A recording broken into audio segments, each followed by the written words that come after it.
अस्सलाम वालेकुम। मेरा नाम अब्दुल्ला है और आज हम केमिस्ट ए लेवल मैथमेटिक्स की प्रोबेबिलिटी एंड स्टैटिस्टिक्स 1 की बुक की एक्सरसाइज 2D के लास्ट 2 क्वेश्चंस के साथ हाजिर हैं। इससे पहले वाले क्वेश्चंस की वीडियोस अपलोड हो चुकी हैं, तो अब आखिरी 2 क्वेश्चंस को भी देख लेते हैं। थोड़े से कॉम्प्लेक्स हैं लेकिन डूएबल हैं। 5 investors are repaid each with their initial investment increase by P% plus a fixed thank you bonus of $Q. The woman who invested 20,000 is repaid double her investment, and the man who invested $7,500 is repaid triple his investment. Find the total amount of 5 people investment given that the mean amount repaid to them was 33,000. थोड़ा सा complicated है लेकिन हम निकाल लेते हैं इसको।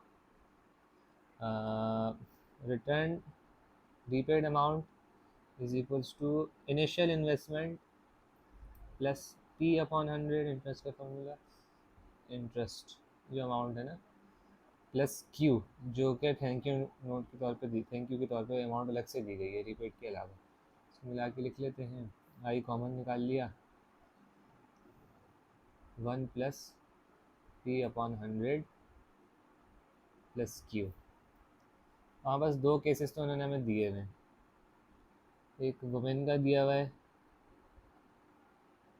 Women का है initial investment of the women is equals to $20,000 and return जो उसको दिया गया है, रीपेड अमाउंट जो है उसकी वो 2 इंटू IW है, यानी $40,000।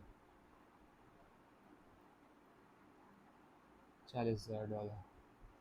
तो जो टर्म बन रही है, इसकी इक्वेशन बन रही है, वो रिटर्न ऑन इन्वेस्टमेंट जो है वो है 40,000 double repaid amount is equals to initial investment 20,000 फिर 1 प्लस पी अपॉन 100। पी और क्यू नहीं पता हमें, ठीक है। ये हमारी इक्वेशन 1 बन गई। अब आ जाते हैं मैन के ऊपर। जो मैन है, एग्जाम्पल 5 लोग हैं, उनमें से 2 की एग्जाम्पल दी गई है मैंने। मैन की जो इनिशियल इन्वेस्टमेंट है मैन की, ये एम जो है मैन को रिप्रेजेंट कर रहा है, वो है $7,500। Repaid amount to the man is 3 times, उन्होंने बताया ट्रिपल हो गई थी अमाउंट, तो 3 times the initial investment of the man equals to $22,500। So अब इसको भी हम इक्वेशन में बना लेते हैं। इसकी इक्वेशन बन जाएगी 22,500 7,500 1 plus P upon 100 plus Q. दो हमारे पास 2 इक्वेशंस आ गए। अब आइए हम नेक्स्ट एक और पेज ले लेते हैं, इसको हाइड कर देते हैं, ठीक है।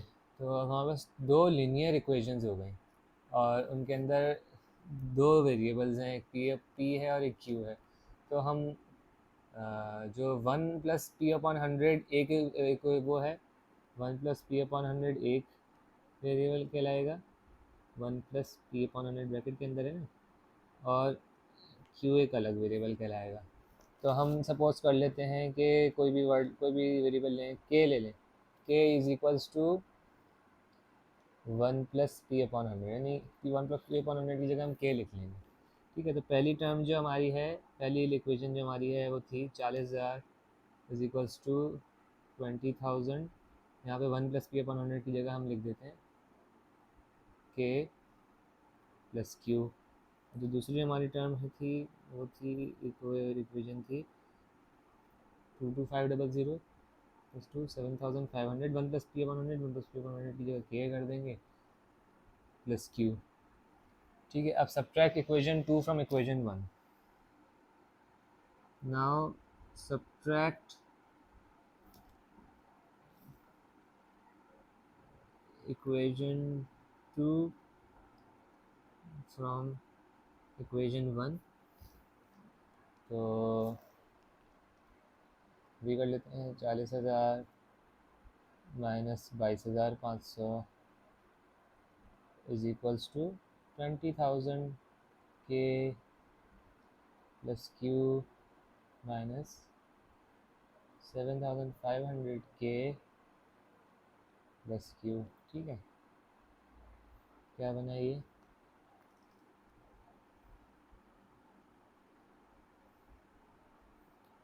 ये सॉल्व करने के बाद ये बन गया 17,500 इज इक्वल्स टू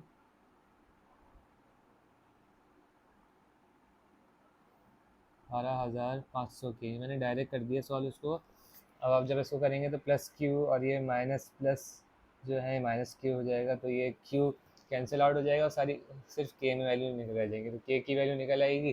अब के की वैल्यू हम इक्वेशन 1 2 में निकाल के डाल देंगे तो वो क्यू की वैल्यू भी आ जाएगी, तो अलजबरे के लिए सॉल्व हो जाएगा। तो अब के की वैल्यू क्या है, 17,500 अपॉन 12,500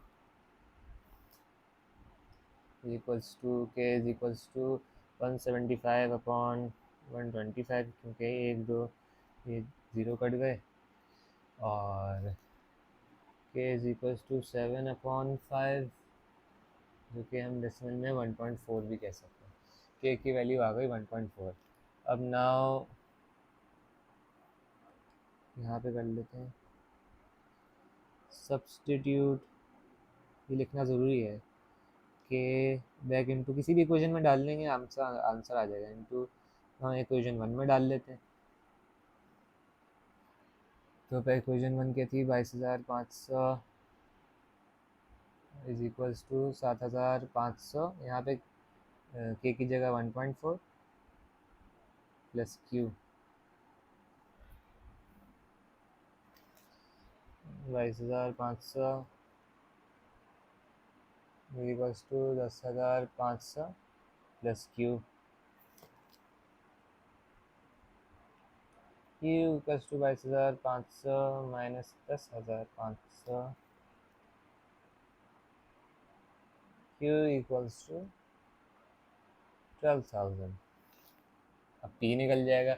अब जब के हमें पता चल गया है और क्यू भी पता चल गया है, तो क्या नाम है, हम के की वजह से पी भी मालूम कर सकते हैं। हमें पता है कि के की क्या वैल्यू है, 1.4 है, और के को हमने किसके इक्वल माना था, K is equals to 1 plus P upon 100। ठीक है, तो के की वैल्यू क्या आ गई है, 1.4 equals to 1 plus P upon 100। अब इसको भी सॉल्व कर लेते हैं, हमारा आंसर हमें मिल जाएगा। P upon 100 is equals to 1.4 minus 1. P upon 100 is equals to 0.4. P is equals to 0.4 into 100. P is equals to 40. ठीक है, तो जो एक्स्ट्रा अमाउंट थैंक यू के तौर पे दी गई है वो क्यू थी, वो 12,000 है। पी की वैल्यू 40 है, के की वैल्यू जो है वो 1.4 है। तो हर इन्वेस्टर को जो रीपे की गई अमाउंट है वो है आई इनिशियल इन्वेस्टमेंट इनटू 1.4, जो कि 1 प्लस पी अपॉन 100 है, और जो थैंक यू नोट है वो ये है। थैंक यू नोट के तौर पे जो दी गई है 12,000। अब प्रॉब्लम जो है हमें कह रही है कि टोटल जो इन्वेस्टर्स थे वो 5 थे, ठीक है, और उनकी जो mean amount repaid to them was $33,000। तो क्या नाम है, जो रिटर्न की गई वैल्यूज़ को अगर हम मीन निकालें, जैसे रिटर्न पहले इन्वेस्टर, दूसरा इन्वेस्टर, तीसरा इन्वेस्टर, चौथा इन्वेस्टर, पांचवा इन्वेस्टर, टोटल 5 इन्वेस्टर थे। इनकी जो वैल्यू आ रही थी मीन, वो आ रही है 33,000। ठीक है, तो अगर इनकी हम अमाउंट निकाल लें, सबका रिटर्न और इन्वेस्टमेंट मिला के निकाल लें, अभी तो ये मीन निकला हुआ है ना, टोटल सबका टोटल रिटर्न इन्वेस्टमेंट क्या है, तो हम 5 को इधर मल्टीप्लाई कर देंगे, इसका आंसर आ जाएगा। ठीक है, तो 33,000 इंटू 5 से पता चल जाएगा कि सबका मिला के कितना रीपेबल अमाउंट है, वो है 165,000,000।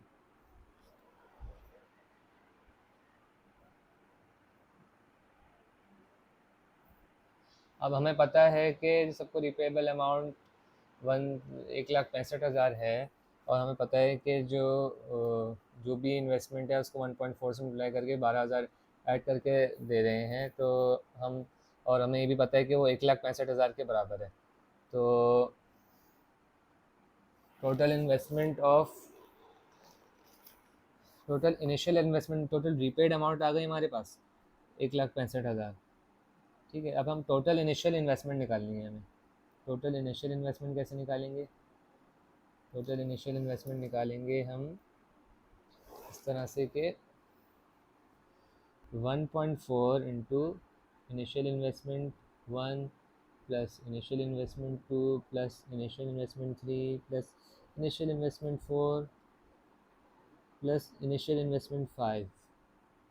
ठीक है, और हर हर किसी को 12,000 रुपये एक्स्ट्रा दिए गए। कितने बंदे थे? 5 बंदे थे, 5 बंदों को 12,000 एक्स्ट्रा दिए गए। ठीक है, इसकी वैल्यू आ रही है, टोटल जो उनको अमाउंट दी गई वो है 1,65,000। अभी हमने कैलकुलेट की पीछे। इसके ज़रिए हम टोटल इनिशियल इन्वेस्टमेंट निकाल सकते हैं। 1.4 इंटू टोटल इनिशियल इन्वेस्टमेंट, फिर हमने ये सॉल्व किया तो बना 60,000 is equals to 1,65,000।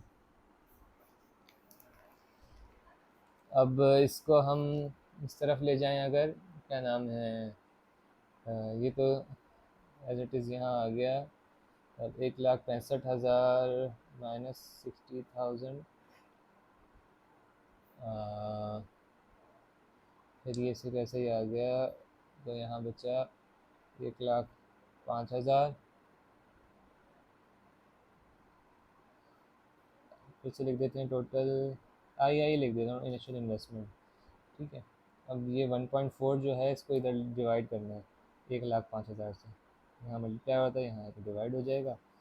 Total initial investment जो है वो अब हमें मालूम हो जाएगी, इक्वल्स टू, कैलकुलेटर से कर लें, 75,000। तो 5 लोगों की जो मिल के अमाउंट बन रही है वो है 75,000। ठीक है, अब वो पूछ रहे हैं कि do you think the method of repayment is fair, give a reason for your answer. तो मेरे हिसाब से मेथड ऑफ रिपेमेंट जो है वो फेयर नहीं है। इसके लिए हम एक और पूरा पेज ले लेते हैं, वहाँ हम थोड़ा इसको एक्सप्लेन करेंगे। जो मेथड ऑफ रिपेमेंट है वो फेयर नहीं है। कैसे पता चला हमें? मैन और वुमेन की मिसाल ले लेते हैं। पहले तो आप ये बता दें कि method of repayment was not fair. ठीक है, तो हमें जो दो गिवन इन्वेस्टर्स थे उनकी रिटर्न ऑन इन्वेस्टमेंट निकाल लेते, वुमेन और मैन। ठीक है, तो पहले हम वुमेन का लगा लेते हैं। उनको वुमेन का जो इनिशियल इन्वेस्टमेंट है, इनिशियल इन्वेस्टमेंट ऑफ वुमेन जो है वो $20,000 थी। उनको जो रीपेड अमाउंट है, रीपेड अमाउंट वुमेन को जो है वो है $40,000, यानी तकरीबन डबल हो, पूरी डबल ही होगा एग्जैक्टली। तो रिटर्न ऑन इन्वेस्टमेंट कैलकुलेट कर लेते हैं, इसका ROI क्या बनता है। रिटर्न ऑन इन्वेस्टमेंट जो है 40,000 माइनस 20,000, 40,000 माइनस 20,000 अपॉन जो इन्वेस्टेड अमाउंट है वो है 20,000 मल्टीप्लाइड बाई 100। तो ये जो उसकी परसेंटेज आ जाएगी रिटर्न ऑन इन्वेस्टमेंट, इससे कितनी आई? 100% इसका आंसर आ जाएगा कि इसने 20,000 लगाए, 40,000 होगा, तो जाहिर सी बात है इसका रिटर्न ऑन इन्वेस्टमेंट 100% हो गया। ये हमें कैलकुलेट करके दिखाना पड़ेगा, कैसे आप डायरेक्ट ना लिख दें। अब अगर हम मैन की निकालें तो इससे हमें पता चल जाएगा कि ये क्यों नाइंसाफ़ी हुई है, वुमेन के साथ नाइंसाफ़ी हुई है। तो initial investment of the man is $7,500, कम है जो कि वुमेन के मुकाबले में। उसकी जो रीपेड अमाउंट है वो है $22,500। तो ROI क्या निकली इसकी? 22,500 minus 7,500, initial investment 7,500 into 100 which is 200%। अब आप देखिए कि जो खातून थी उन्होंने लगाए थे $20,000, ज़्यादा लगाए थे। और उनकी जो इन्वेस्टमेंट हुई, रिटर्न ऑन इन्वेस्टमेंट उनको मिला, उनको 100% मिला, और जिस आदमी ने 7,500 लगाए थे उसको 200% का रिटर्न मिल गया। तो जो कम लगा रहा है उसको ज़्यादा रिटर्न मिल रहा है, और जो ज़्यादा लगा रहा है उसको कम रिटर्न मिल रहा है, तो नाइंसाफ़ी हुई है। तो the man who invested less received a much higher percentage return on his investment compared to the woman. This is because the fixed bonus of 12,000 represents a larger proportion of smaller initial investment. तो जो 12,000 हैं वो सबको ही मिल रहे हैं, चाहे उसकी investment कम हो या चाहे उसकी इन्वेस्टमेंट ज़्यादा हो। तो ये एक मसला है। तो क्या नाम है, फ्लैट बोनस है कि जिसने चाहे 50,000 लगाए हों, 20,000 लगाए हों, उसको भी 12,000 मिलेंगे, जिसने चाहे 2,000, 3,000, 7,000 लगाए हों, उसको भी $12,000 इन्वेस्टमेंट वो मिलेंगे return as a thank you. तो ये फ्लैट बोनस होने की वजह से the repayment method is not fair, fair. ठीक है, तो ये आपका क्वेश्चन 9 थोड़ा लेंदी हो गया, लेकिन हमने सारे स्टेप्स फॉलो किए इसके अंदर, तो ये इतना ही लंबा बन रहा था। तो अब हम क्वेश्चन 10 देख लेते हैं। ठीक है, अब क्वेश्चन 10 को देख लेते हैं। One of the units used to measure pressure is pounds per square inch, PSI tyre pressure है ये मेरे ख्याल में। हाँ, the mean pressure of the in the four tyres of a particular vehicle is denoted by mean of psi. Given that 1 pound is approximately equal to 0.4536 kg and that 1 meter is approximately equal to 39.37 inches, express the sum of the pressure in the four tires of his vehicle in grams per centimeter square. ठीक है, तो पहले क्या 1 psi जो है वो हमें बताया गया है कि है पाउंड्स पर स्क्वायर इंच के हिसाब से। तो 1 pound divide by 1 inch square, तो हमें इसको ग्राम्स में और सेंटीमीटर में बताना है। हाँ, ग्राम्स पर सेंटीमीटर में, तो कन्वर्ट कर लेते हैं। तो 0.4536 के बराबर होता है, केजी के बराबर होता है एक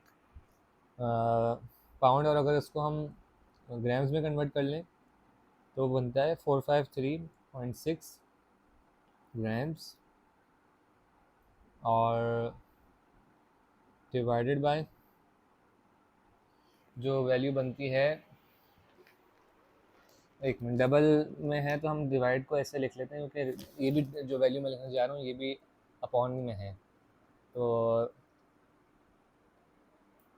1 अपॉन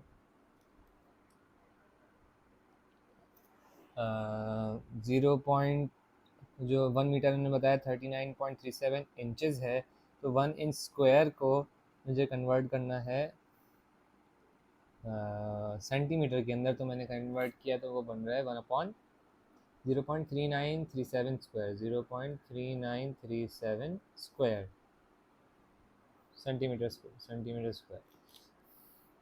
अब जब हम इसको कैलकुलेटर में ही कर लें, वैसे तो ये ऊपर आ जाएगा 453.6 इंटू 0.3937 स्क्वायर के डिवाइड का निशान हटाने के लिए, तो ये बन जाएगा 70.3078। आगे वैल्यूज़ कंटिन्यूड हैं ग्राम्स पर सेंटीमीटर स्क्वायर। ठीक है, अब हमें एक और बात पता है कि जो मीन है वो है sum of x upon number of tyres, जो कि 4 है। इसका आंसर में पता चल गया, वो है 70.3078। और मज़ीद वैल्यूज़ कंटिन्यू हो रहे हैं, x grams per centimetre square. तो हमें सम ऑफ एक्स की वैल्यू पता है, चल गई इससे 4 इंटू 70.3078, ये डॉट डॉट में लगाना, तो कैलकुलेटर में जो वैल्यू आपकी आ गई है उसको आप 4 से मल्टीप्लाई कर दें, तो sum of x equals to 281 x mean grams per centimetre square. ठीक है जी, ये आपका आंसर आ गया। ये थोड़ा जल्दी जल्दी में मैंने किया है। अब अगर आप लोगों को कुछ समझ में ना आए तो आप पूछ सकते हैं, इसमें तरीका तो मैंने फॉलो किया, इस तरीके में कोई आप लोगों को कि ये किस तरह से कर दिया, तो मैंने थोड़ा फास्ट फॉरवर्ड करके कर दिया है वीडियो को शॉर्ट रखने के लिए। आपको समझ में ना आए तो आप लोग मैसेज करके इस पे जो भी आपके क्वेश्चन हैं वो पूछ सकते हैं, हम उसको एक्सप्लेन कर देंगे। ठीक है, इस तरह से हमारी एक्सरसाइज 2D कंप्लीट हो गई है। आप लोग ये क्वेश्चंस कीजिए। अब हम अगली एक्सरसाइज के साथ, जो एक्सरसाइज 2 ही है, उसके साथ हाजिर होंगे इंशाल्लाह। अल्लाह हाफिज़।